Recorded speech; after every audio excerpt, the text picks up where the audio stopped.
All right, I'm fired up. Charlie's fired up today. Uh-oh. Man, I'll tell you what. So on the cherry picking episode, remember on my idea for the War on Raw documentary?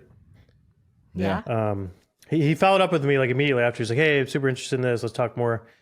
And I haven't researched this in a long time. And, you know, back then, 2014, you know, there was like Suja got a class action lawsuit, Blueprint Cleanse, because they were labeling the juices raw, even though it was HPP'd. And then they ended up taking the word raw off the label after those lawsuits. Then things went back to normal for a while. But man, I just looked into it. It's happening again. Companies are out there saying the juice is raw when it's been high pressure processed. Driving me crazy. And there's even now this, in my opinion, kind of a fraudulent raw certification that's being managed by this nonprofit. Their HPP juice brands are putting the certified raw label on their juice. So they're at it again. They're up to their old tricks. And I'm here to stop them. What are you going to do, Charlie? What are you going to do? I don't know. Thinking about emailing the lawyer that sued Suja. Let him know what's going on. Yeah. But, you know, Merry Christmas, everybody. Let's hit that intro. let's hit that intro. You're like the superhero that my boys watch, you know, where it's like juice manufacturer maker by day, and by night he puts on his suit and like takes down. My juicy sense was tingling. Yeah. And sure enough, they're up to their old tricks because I haven't been reporting on this stuff for a long time. You know, that's right. After the raw juice lawsuits, and then a while passed, and then the HPP industry, they had this high pressure certified seal. And then for some unknown reason, they changed it to cold pressure certified. Yeah. Just, in my opinion, to ultimately confuse the customer, to not realizing that it had been processed. So like, oh, cold pressed. No. And then I reported on that. And then I believe they ended up changing it back to high pressure certified after that. And, but I haven't really been paying attention to this stuff for a while. And sure enough, they're up to their old tricks. Tell you what. See what happens. See what happens when I know with my eye on the ball. Yeah. When the dog's away, the cats play. They know you've been distracted with the pod. Exactly. It's another Friday. This week I did it my way. I made lots of juice, and now I feel a boost. Baby say, oh, it's the way I make my juice. Pressing fruits and roots. This week I did it my way. Baby say, oh, now let's have some fun. There is nothing greater than Fridays at Good Nature. Ow, ow, ow! What's up, my juice lovers? Welcome to Good Nature Radio. This is your host, Charlie Wetlaufer, joined by the two top juice business consultants in the entire world and universe, Chef Ari Sexner, author of The Juicing Companion, Olivia Esquivel, founder and operator of Southern Press Juicery, the award-winning juicy smoothie and acai bowl shop. Good Nature Radio is a weekly Friday podcast. The juicing industry comes to get help starting and growing a juice business. Good Nature was founded in 1976 by my dad, and he invented the commercial cold press juicer. What? Okay. Interested in learning more about complete turnkey packages for starting a juice business? Get a free 30-minute call with the Dream Team at goodnature.com/radio. Can you get $100 off any of our School of Juicing courses with code GNRadio at learn.goodnature.com. And of course, join in on the Good Nature Juicing Facebook group. Tons of awesome conversation going on there all the time. Myself, Ari, Olivia, we're all on there talking to people every day. Head over to Facebook, search for Good Nature Juicing. And of course, shop in bulk on the Good Nature Marketplace. By the way, announcement, we now carry Blend Tech blenders and jars on the marketplace. Awesome. So anybody looking for commercial blend tech or replacement jars, you can buy those at goodnature.com now. So Good to know. yes. Let's get into it. Charlie, can Yeah. I just say something real quick? I know Sure. we always talk about the Facebook Good Nature group, but I don't know if people will know this, but the Instagram the Good Nature Instagram is different content than what's in the Facebook group. And Yes. the giveaways on Instagram, Good Nature Instagram, are amazing. We actually just gave away 2 hours free consulting with Chef Ari and myself, and the winner was super happy. They just had just signed a lease on a space just this week. But I know a lot of our viewers and our listeners are on the Facebook page, which is phenomenal. That's a great community place. But I want to make sure you guys are also following Good Nature on Instagram, because sometimes I go on there and do lives. Chef is on there with recipes, and we're doing amazing giveaways on there, and we're reposting a lot of juice bars. So make sure that you're following Good Nature and tag Good Nature Instagram when you're in your juice shop. I do that all the time. And I actually, on the Southern Press Juicery page, I get a lot of viewers. And it helps my algorithm when I tag Good Nature, because then they'll repost me. So if you're trying to up your social media game, just make sure you're also following us on the Instagram page also. Thank you. Sorry. Very good point. Yes. It's hard for me to remember to talk about all the amazing marketing channels, but yeah, we do have a very active Instagram page. Yeah, like Olivia said, we reshare our customers' content all the time, which will bring you more followers. We do awesome giveaways. We have another exciting giveaway coming up. I don't want to spoil it, but very soon. And we publish. And Charlie's on TikTok now. I'm on TikTok under the Good Nature Pro username. Follow me there. I'm going to be making a TikTok about what we're about to talk about today. The TikTok content's pretty cool. I'm kind of focusing on talking about other juice bars and juice business strategy and that kind of stuff. I'm also resharing the content on Instagram. It's kind of a new form of content I've been doing, but I really like it. I think it's fun. TikTok's like creator tools are actually really nice. You can actually make some pretty compelling content pretty quick. It's pretty cool. TikTok's new for me, But we're up to a whopping like 73 followers. So come on, guys, follow us. They're just waiting for an X. Oh, there's too many. They're just waiting for a dance, though, Charlie. You're not going to go viral on TikTok unless there's a dance to our intro. Yeah, I've got to do that.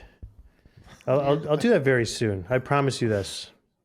Let me just make a note to myself. Maybe we need to do something at an upcoming staff meeting. Maybe we need to do some sort of viral dance. Yeah. Because it's funny if you look at the Good Nature Facebook group, and I'm sorry we're going so off topic, but if you look at the Good Nature Facebook group, so many people will post and they'll be like, "Hello, my juice lovers," and they'll do that as their like part of their caption. It cracks me up.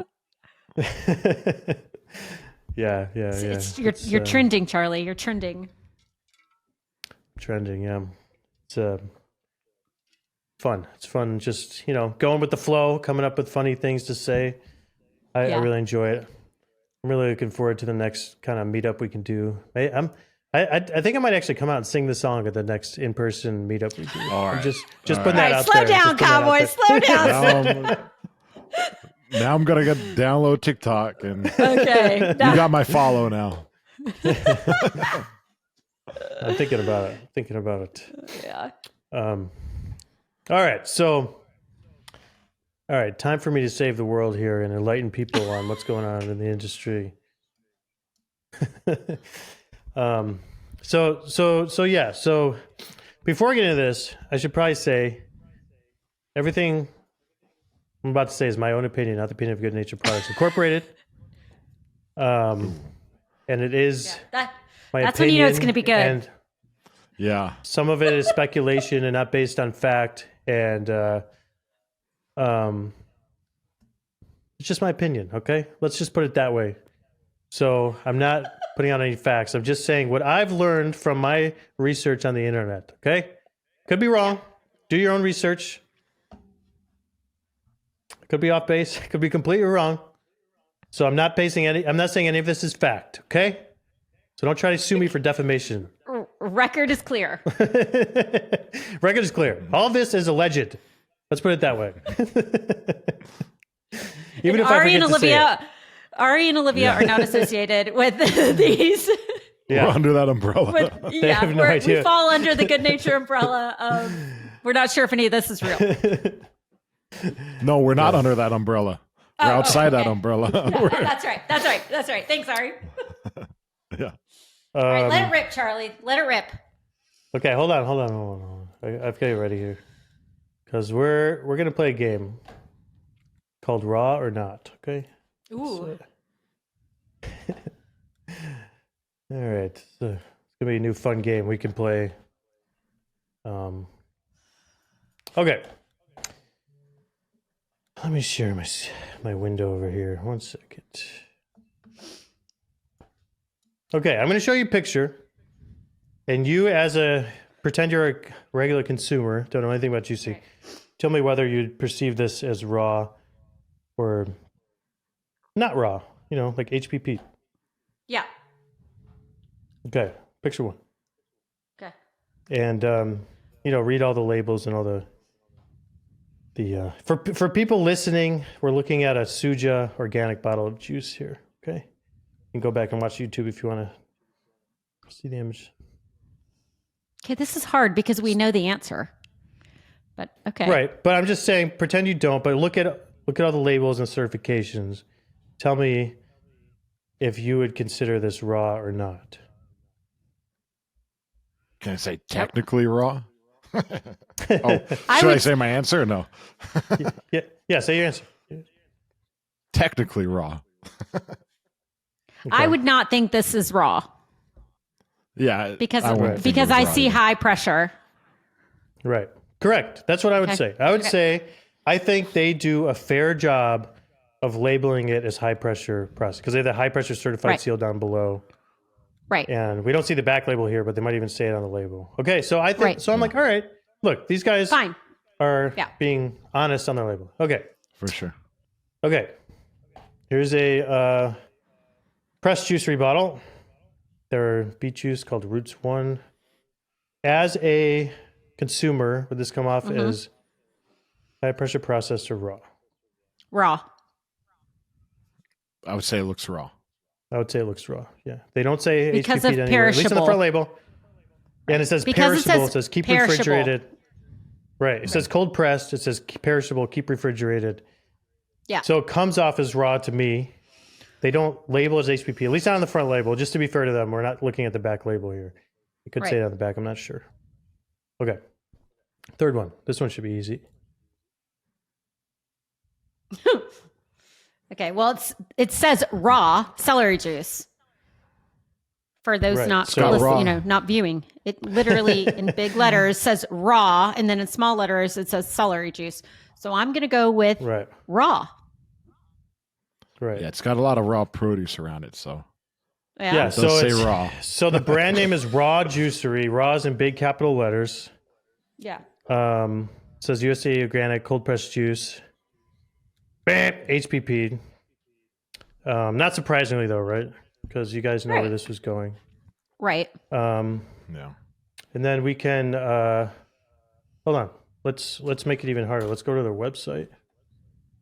Oh, look at that. See that on the website? 100% raw. Okay. Well, that's interesting. Never Here, cooked. USA certified organic, 100% vegan, 100% raw, not from concentrate. I would think this is raw. But then you go, if you're like me and you're an investigator, you go all the way to the frequently asked questions. That's where they hide it. And There it is. Yeah. I saw it. It said where is it? HPP. Yeah, here we go. Are your products pasteurized? Never. Beverages undergo what's called high pressure processing, which is a heatless safety step approved by the FDA to protect against certain pathogens. Blah, blah, blah, blah. Okay.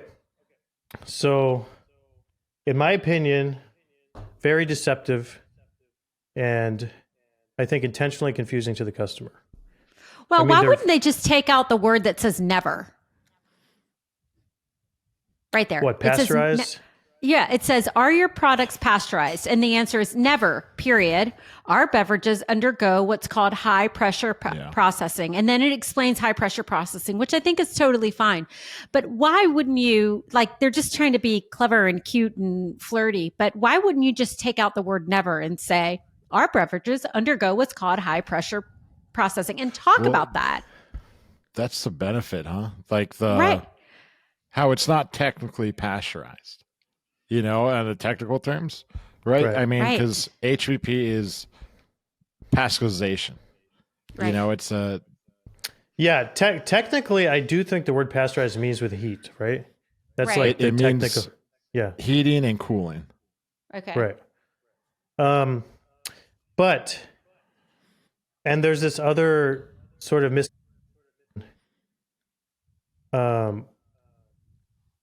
sorry, I'm just trying to read how they explain it here. This method requires a very large and expensive machine capable of applying extremely high hydrostatic pressure to the juice in a cold environment. Okay. The juice actually does heat up while it's under pressure. It's called adiabatic. All the HPP people, the scientists will admit that it is only while it's under pressure, and as soon as the pressure is released, it cools back down. And the people that use HPP will argue, well, that doesn't have the same effect as other heat. It's like, well, why not? Well, because it's different. It's not transferred heat. It's adiabatic heat. It's like, okay, well, does it heat up under pressure or not? Yes. So that's debatable whether it's actually cold. But beyond that, it's just like, in my opinion, it comes off as they're trying so hard to hide the fact it's been high pressure processed. Yeah, and this is an e-commerce brand, so they're selling on Instagram and on their website, and they also sell wholesale. But they're just like, so people are, you know, going to the website and ordering. Everything we just saw is what they're seeing. They're not seeing any extra information about this. They're seeing 100% raw, gluten-free. And there's this even certified raw seal, which I'm about to get to next. Yeah, I saw that. I want to read about that. Yeah, here it is. Certified raw. 100% raw. They say certified raw. So I looked into this. Oh my God. Oh, yeah, This is egregious. Blasphemy. This really gets your goat, doesn't it? That's what they say down in the my South. God. This really just gets my goat. Okay, so so certified raw. If you actually go to the website of this weird nonprofit, it's like it's not really clear what they do or who they are, or like, and it's like you would think certifying something as raw would be pretty easy, right? Right. Like, oh, it's either raw or it's not. I don't know. Like, have you processed it to extend the shelf life and it's not raw? Or have you cooked it, then it's not raw? This is how they determine something's raw. There are 3 aspects of this scoring. The sum of these 3 aspects must equal 80 or more for the product to be certified raw. The first aspect is real. The score for real is either a 0 or 50. The product is 100% safe, satisfies safety criteria explained in 4.0, then it will receive a safety score of 25. Otherwise, it will receive a 0. The product is 100% non-GMO, then it will receive a non-GMO score of 25. Otherwise, it will receive a 0. Safety and non-GMO scores are added to get the score for the real aspect. Okay, that's kind of complicated. The second aspect is alive, based on CS, and they have the little registered trademark sign. Score from range to 0 for 20. Okay, well, what the F is that? The third aspect is whole. This is composed of 2 elements. The first element is how organic is the product. The element ranges from 0 to 20. Determined by the percentage of ingredients by weight that are organic. What does organic have to do with raw? That's my question. Or any of that stuff. Yeah. Yeah, Like GMO. I mean, you could have a raw GMO product, right? Yeah, the second element is nutrient density, which ranges from 0 to 10 based on the ANDI score. What is that? Determined by the percentage of ingredients by weight in the product. Okay, first of all, that's complicated. Even worse thing, the standards. Okay, here we go. The most recent version. Certified raw. Here we go.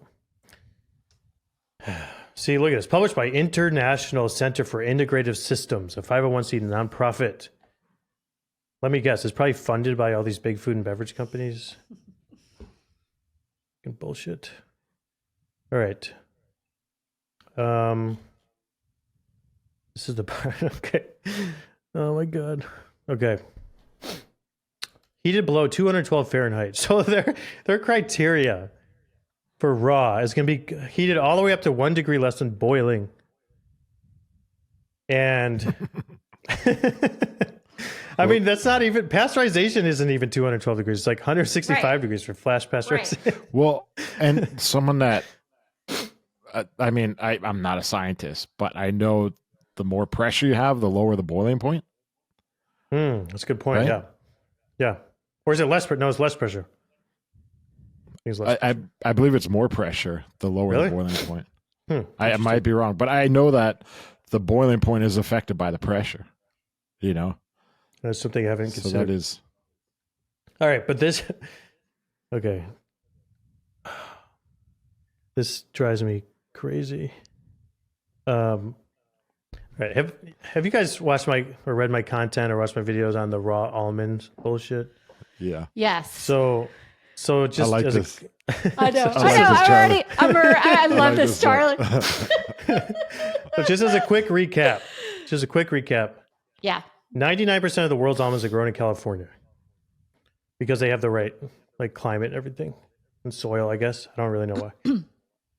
And there's an association in California, the Almond Association, which say that you have to pasteurize your almonds to sell them commercially. So all the almonds you buy... Sounds familiar. Sounds familiar, like juice. Yeah. All the almonds you buy in Trader Joe's that are called raw almonds or in Whole Foods that say raw almonds or in Wegmans, or wherever you're buying your quote-unquote raw almonds are not raw. They are pasteurized. Right. And they're either pasteurized with heat or chemicals, like nasty chemical stuff. And this has been one of the biggest, in my opinion, scams in the food and beverage industry. And, okay, listen to this bullshit. Listen to this. Heated below 212 degrees Fahrenheit to be raw. Neither the completed packaged food nor any of the ingredients may be heated so that they have a temperature of 212 Fahrenheit or higher. The exceptions to this are when federal, state, or local regulations legally require nuts, including peanuts, to be heated at or above 212 Fahrenheit as part of flash pasteurization. So they're just saying, you know what? We're going to give you the raw seal even if you're heat pasteurized, as long as you're in the nut industry. Here's where it gets worse. If you go back and read the earlier versions of the rules, there was no carve out for nuts. Like if you look at this 1.6 version, let's find it here. Let's say heated below 212. I guess they do say if there's a regulations legally required an ingredient, but it's like, but then they added nuts later. I don't know if like, who knows? I can speculate that the Almond Association or the Peanut Association got involved and one of them to specifically add in nuts so that they can still get the raw seal on pasteurized nuts. Can't they just not give a pasteurized product the raw seal? Why does it matter what state regulations say about pasteurizing? So it's just completely defeating the purpose of some like third-party certification. Because as a consumer, you don't care whether the government makes them pasteurize it. You just want to know if what you're buying is raw or not, right? Right. I'll tell you. I'm losing sleep over this. Charlie. No wonder I haven't heard from you in 2 days, Charlie. I've been like, wow, Charlie's been really quiet for 2 days. Poor thing, he hasn't slept. He's been like just reading about nuts. So every time I look into this, I get more and more angry about this raw thing. Like it is just such a huge fraud. All of this raw labeling, how the government says you're not allowed to wholesale raw products, but then they allow these big commercial companies to label the products as raw anyway. And now there's these bullshit nonprofits giving a raw seal that are giving it to pasteurized products. It's like the whole raw thing is just such a scam. And it's hurting the little mom and pop shop companies like our customers or the little raw almond farmers that are actually selling raw products because it's more expensive, has shorter shelf life. They have to charge more for them. but yet someone on Instagram doesn't know that their $7 bottle of raw juice is not the same as the $10 bottle down the street, you know? Yeah. So I don't know. It's like, what's always weird to me, like, is every time they talk about HPP, they mentioned the PSI, how much pressure, you know, and it's just so weird to me because, you know, not to get all weird, I've been watching a lot of true crime documentaries. It's like you kill something raw, it's like you can't just kill by heat. I mean, you can kill it so many different ways. Like pressure is like sounds more gentle. Yeah. Yeah. When it's sucking all the air out, you know, and then I mean, put it back in. I have looked at some studies where they've compared heat pasteurization to HPP, like right after the process was done, and HPP did perform better as far as like enzyme activity and stuff. But that's like right after the process is done. But they're selling you stuff that's 2 weeks, 3 weeks, 4 weeks, 5 weeks, 6 weeks old. And I haven't seen any studies done about that yet. But still, even though it's better than heat pasteurization, it's not as good as raw. So as customers, I think we should have a right to know when they're processing it in any way to extend shelf life or something else that's not part of like the making of the food, right? I mean, if you're making a cake, I don't need you to put on the label that this has been baked, because it's like, okay, that's part of like making the food. But if you bake the cake and then you spray chemicals on it, yeah, I want to know. I want to know that you doused it with chemicals to extend the shelf life, right? So, well, I mean, speaking as somebody who owns a juice bar and did pasteurize my juice with HPP for a period of time, and I was very open about that. And I started that while we were on the pod, and Charlie was like, you're gonna die like all the other juice bars. And I was like, no, I'm not going in all the way. Like, I want to test it. I want to see it. I will tell you wholeheartedly, the only reason that I HPP'd my product was because it was the only way for me to legally sell my juice outside of my four walls. yeah. And there does come a point where they've literally, that's a decision, Olivia. If you want to, Whole Foods wants you in their store. That happened. Olivia, in order for you to sell your juice in Whole Foods, you have to pasteurize the juice. So Olivia's faced with a decision of, do I stay at my, 1.x million sales out of my one store, right? And ride that train for as long as I want? Or do I see, can I do that plus touch another consumer that I'm not touching? And like, how far do I want to take this business, right? And so I did it really to see if that would work. Well, it was such a rat race, honestly. Like, it was just in my area, it was hard because there was only one Whole Foods person for like 6 states. And it was like, you constantly had to submit and resubmit. But that's the only reason I did it. If we lived in Scotland, where you can buy raw eggs and raw milk and raw butter and all these things at your local market, I wouldn't have HPP'd my juice. If they would have said, Olivia, come and sell your juice, Southern Press Juicery, at the grocery stores, and you don't have to HPP it, I would have sold it raw. Yeah. The only reason you HPP it is, 1, to get a longer shelf life, and 2, so that you can legally expand your business. I mean, they have our hands tied. That's just the reality. I don't think it's a coincidence that it's like that it benefits big beverage for this to be a law, that you as Southern Press Juicery can't just sell juice in your little local area. Of course not. Yeah. Without going through this huge barrier to entry of going through pasteurization and high pressure processing, because they all do that anyway, because they ship nationally and they have to have a long shelf life. So they would do that anyway. So it's always the big companies that push for regulation because they're already doing this stuff and they know it makes it harder for the little guys. Right. Oh. Yeah, and they're not going to a co-packer. They're making their own, if they don't have it already, they're buying their own hyperbaric chambers, for whatever they cost, Charlie, and they're doing their own juices in there and, probably mixing concentrated juices and, whatever. I mean, that's a whole different world. So, even their entry to their price entry to market is totally different. I mean, for me, it was, delivered at my door. I was at, close to $3.50, $4 a bottle. So that's not the case for them. So they're probably at $1 to $2 a bottle, and that's why they can sell it for $6 to $7. Yeah. Somebody's got to bring them down, Charlie. Who's it going to be? And I mean, the HPP, it definitely has its purpose. It's just yeah, absolutely. They got so many ways to just cause confusion, to make it seem like it's a raw product. I mean, there's just some things you look at where there's no other reason for them to do what they did if it wasn't just to intentionally confuse the customer. Yeah. Like changing the name from high pressure certified to cold pressure certified. What would be the reason? Just call a spade a spade. If it's pasteurized, then just say it's pasteurized. I know. It's crazy. And by the way, you know what I mean? HPP juice is safer than raw juice. Like some people would prefer that. Like if you're, that's fine. Yeah. Like people like it when they see ultra pasteurized on the milk because they're like, oh, good.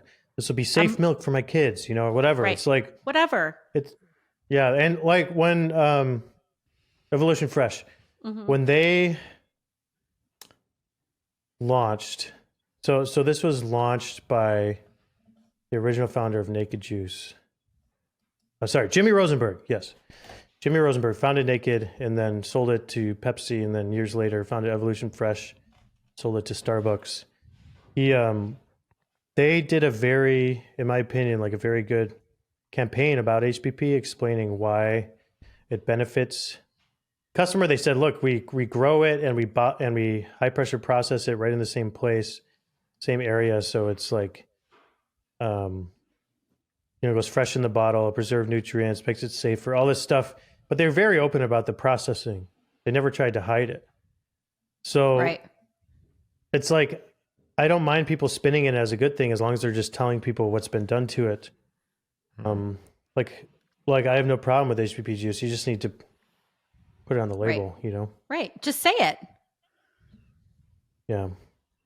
I don't know. Maybe someday in the future we can get a standard of identity in the FDA, which is like legally what you're allowed to call things. Like if you call something fresh, that's a standard of identity. So they have rules about it. But then I worry, I'm like, if it gets to the FDA, what's that going to end up being, right? It's going to end up being like this bullshit seal. It's going to be like, well, right. Can't be heated above 212 degrees. Well, unless you're almonds. Just like everything, that certified raw probably had good intentions to start. Right. It's probably like plain and simple. Do not cook above this certain temperature. Be considered raw. And that's kind of like, okay, where most of the nutrients will still stay alive. And then probably just people took it whole different direction, Yeah. Yeah. Because then like start getting contacted by the Almond Association, like, but we're required to pasteurize. So you got to let us have the seal too. Well, yeah, it's like, just the scale of like vegetarian, vegan, raw, right? Like, so raw in our world, if you eat raw, it means you just don't eat anything that's cooked, right? Or that's boiled or that's lost, that's been exposed to heat. It should just be that. Like, that's the definition of raw. It hasn't been touched. It hasn't been cooked. It hasn't been altered in any way. I would say if I were to write a definition for raw, I would say the food, has not been altered to extend the shelf life in any way. That's what I would say for raw. Right. For example, it hasn't been cooked. Or cooked. It hasn't been pasteurized. It hasn't been high pressure processed. Well, because cooking is like, that's extending the shelf life. Like if you cook meat, that's, extending the shelf life due to the cooking. So like anything that extends the shelf life beyond just adding natural whole ingredients, I would say. Like, obviously you can add lemon to juice to extend the shelf life, but that's not making it not raw. We did this after JuiceCon and when we formed the JMA. By the way, the JMA is still active. We were going to tackle this, remember? Yeah. Yeah. Juice Makers Association. We still have all the money from the members sitting in a bank account. Yeah. Which I think is about 30,000 or something. Yeah. I haven't done anything with it. But I had an extremely difficult time actually getting anything done without doing it all myself. So we paused it for now. But Maybe it goes into this documentary or something. No, I know. Like that. If this documentary gets made and ends up on Netflix, that'd be a great way to raise awareness about JMA or something. Yeah. And then maybe I might actually raise enough money to actually do something and hire people to do stuff. The problem is we didn't have enough money to hire anyone. Yeah. So I'd rely on volunteers. And lots of people would say they'd volunteer, but then they're hard to get a hold of, wouldn't follow through. And like everyone has good intentions and they get all fired up. Like, yeah, I want to do this. Then they're busy with their job and their life and their kids. And it's like when there's no actual monetary incentive, it's hard to get people to actually follow through. Yeah. Fortunately. So then it just fell back on me and Robin and the Good Nature team. And then I was like, well, now it's just Good Nature doing it. It's not really a nonprofit association anymore. So, yeah, so we've paused taking in new members for now, but I could always open that back up. So I hope everybody has a nice Christmas. All right, Scrooge. Everybody, huh? I'm gonna Even gift, almond guys? Yeah, no, I'm gonna gift you raw almonds. I'm gonna send you a package of raw almonds for Christmas. It's the way I make my juice, pressing fruits and roots. This week I did it my way. Baby say, oh, now let's have some fun. There is nothing greater than Fridays at Good Nature.